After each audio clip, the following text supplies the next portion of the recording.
Mga kabayan, sa wakas nagsalita na at bumwelta si Vice President Inday Sara Duterte kaugnay sa agad na pagbasura ng Kamara sa mga impeachment complaint laban kay PBBM.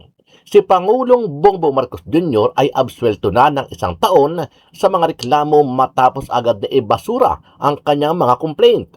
Samantalang si VP Sara Duterte naman ay may 3 pang kinakaharap na complaint at wala pang kasiguruhan kung magtutuloy-tuloy ba ito sa pagdinig hanggang sa makarating sa Senado. Ayon sa pangalawang Pangulo, impeachable ang mga reklamo kay PBBM at napakabigat ng mga ito. Kaya nagtataka at nagdududa siya sa agad na pagbasura dito ng Kamara. Pinakauna na impeachable offense yung pagpirma ng budget na alam mong galing siya sa bill na may mga blanco at merong mga insertions. Impeachable offense din yung humihindi ang isang opisyal kapag merong nagtatanong ng competency niya na mamuno at may nagsasabi na gumagamit siya ng illegal na droga.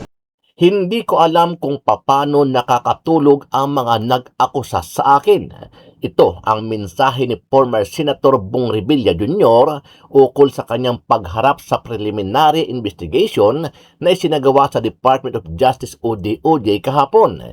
Ito ay kaugnay pa rin sa kanyang kinakaharap na reklamong plunder kaugnay sa maanumalyang flood control project. Matapos ang preliminary investigation, lumabas si Revilla at nagbigay ng maikling pahayag. Sa mga supporters niyo, sir? Paano nakakatulog yung mga nag-akusa sa akin? Ikinagulat naman ng kampo ni Revilla ang manifestation na inihain ni Bernardo Alcantara at Opalencia na hindi nila sasagutin ang reklamo dahil sila raw ay pasok na sa Witness Protection Program. Ano ang masasabi mo dito, kabayan? Naniniwala ka ba na hindi dapat ibinasura agad-agad ng Kamara ang mga complaint ni PBBM dahil impeachable ito ayon kay VP Sara Duterte? Sama-sama natin panuorin ang buong video at pakicomment nyo po ang inyong mga reaksyon at sariling opinyon.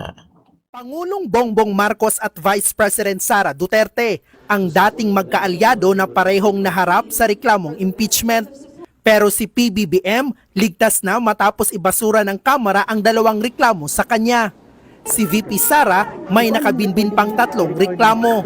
Pero para sa bise, malinaw na may impeachable offense si Pangulong Marcos. Pinakauna na impeachable offense yung pagpirma ng budget na alam mong galing siya sa bill na may mga blanco at merong mga insertions. Impeachable offense din yung humihindi ang isang opisyal kapag merong nagtatanong ng competency niya na mamuno at may nagsasabi na gumagamit siya ng illegal na droga. Sinabi yan ng bise sa libing ng namayapang tsuhi na si Bong Duterte sa Davao City. Tuloy-tuloy din daw sa paghanda ang kanyang kampo sa nilulutong paggulong sa kanyang impeachment complaints. Nagpasaring din si VP Sara sa banat ni Palace Press Officer Undersecretary Claire Castro na nagpapakalat umano ang bise ng fake news.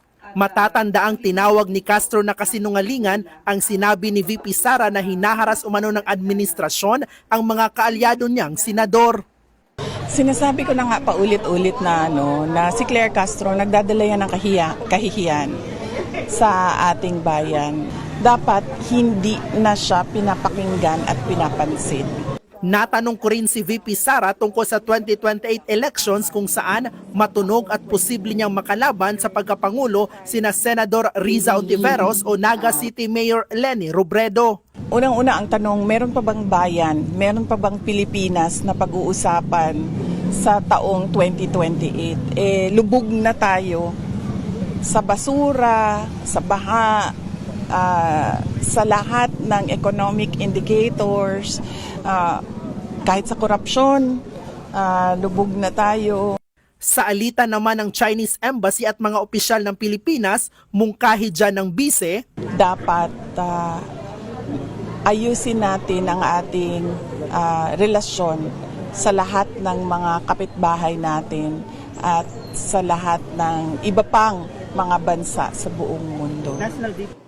Sa si House Committee on Public Accounts Chairperson at Bicol Saro Party List Representative Terry Ridon na ilalantad ni Ramil Madriaga kung sino-sino sina Mary Grace Piatos at iba pang recipients ng confidential funds ni Vice President Sara Duterte, dati umanong bagman ng Vice Presidente sa Madriaga at nag-aakusang galing umano sa drug dealers at pogos ang salaping ginamit ni VP Duterte sa pangangampanya para sa 2022 elections. Git ni Representative Ridon, kung may alam si Madriaga tungkol sa mga bogus na pangalan, panahon na para mailahan ito, magkaroon ng linaw ang kontrobersiya, lalo na at niya't hindi sinasagot ni Vice President Duterte ang issue.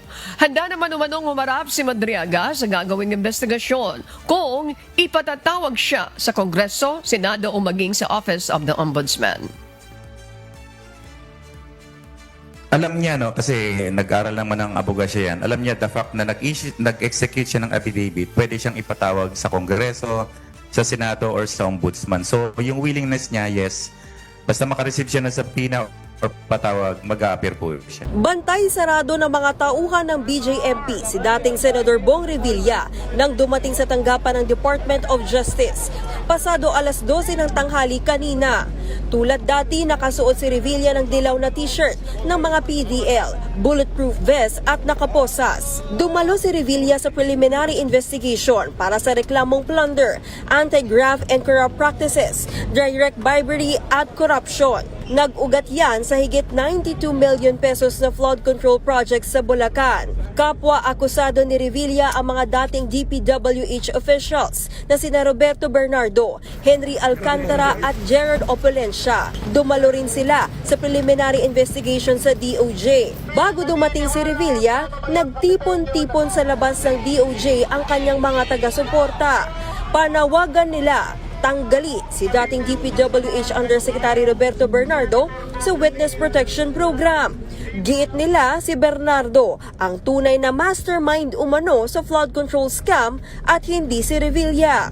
Matatandaang si Bernardo ang nagdawit kay Revilla sa pagtanggap umano ng kickback sa flood control project. Isiniwalat ito ni Bernardo sa Senate Blue Ribbon hearing noong nakaraang taon. Matapos ang preliminary investigation, lumabas si Revilla at nagbigay ng maikling pahayag. Sa mga supporters niyo, sir? Paano nakakatulog yung mga nag-akusa sa akin? Ikinagulat naman ng kampo ni Revilla ang manifestation na inihain ni Bernardo Alcantara at Opulencia na hindi nila sasagutin ang reklamo dahil sila raw ay pasok na sa Witness Protection Program. Hindi namin alam kung ano yung kahulugan na yun kasi ang final lang nila ay manifestation. Kumbaga sinasabi nila na na-discharge sila sa Witness Protection Program. So hindi pa malinaw kung ano yung epekto nun o kahulugan nun. Giit pa ng kampo ni Revilla, paano mapapatunayan ang conspiracy o sabwatan kung ang dating senador na lang ang matitira sa reklamo. Kasi kung titingnan niya lang yung mga dokumento at yung asalaysay, hindi masasatisfy yung requisites ng plunder. Walang acts or omissions constituting the crime on the part of Senator Bong. So ang only way para madawit siya is if in conspiracy with others na gumawa. Parang ganon. Pero yun na nga, yung sinasabi namin, wala talaga. Hindi siya nag-a-appear. Paliwanag naman ni DOJ spokesperson Attorney Polo Martinez, hindi exempted ang mga respondent na maghain ng kontrasalaysay maliban na lang kung piliin nila na hindi na depensahan ang kanilang sarili. Kailangan pa rin daw ng mga nasa WPP na magsumite ng Certificate of Materiality sa panel of prosecutors. Saka pa lang magdedesisyon ang mga ito kung tuluyan silang matatanggal sa reklamo. As to the claim that of the Revilla camp that because of the discharge of the state witnesses, hindi na po pwedeng ma-establish na may conspiracy, hindi po accurate yon because the allegations of conspiracy by the NBI will still have to be thoroughly discussed by the prosecutors in the resolution, and they will still have to determine whether or not such conspiracy did exist. Pinuna rin ng kampo ni Revilla ang affidavit ni Bernardo na naging basihan ng reklamo. Wala pa namang bagong pahayag ang mga kampo ni Bernardo Alcantara at Opulencia. Matapos umarap sa DOJ, binalik si Revilla sa New Quezon City Jail Mill Dormitory sa Payatas. Pumanaw na noong Biyernes, February 6, ang nakababatang kapatid ni dating Pangulong Rodrigo Roa Duterte na si Benjamin Bong Duterte sa edad na 71. Ilang beses ding nakadalaw sa detention facility ng International Criminal Court si Bong Duterte upang bisitahin ang dating Pangulo at mabigyan ng update sa kalagayan nito. Noong Sabado, naglabas na opisyal na pahayag si Vice President Sara Duterte kung saan nagpasalamat ito sa mga nakiramay sa kanilang pamilya. Ayon kay VP Sara, si Bong Duterte ang nakatulong sa kanila noong 2025 para sa pangangampanya sa national and local elections.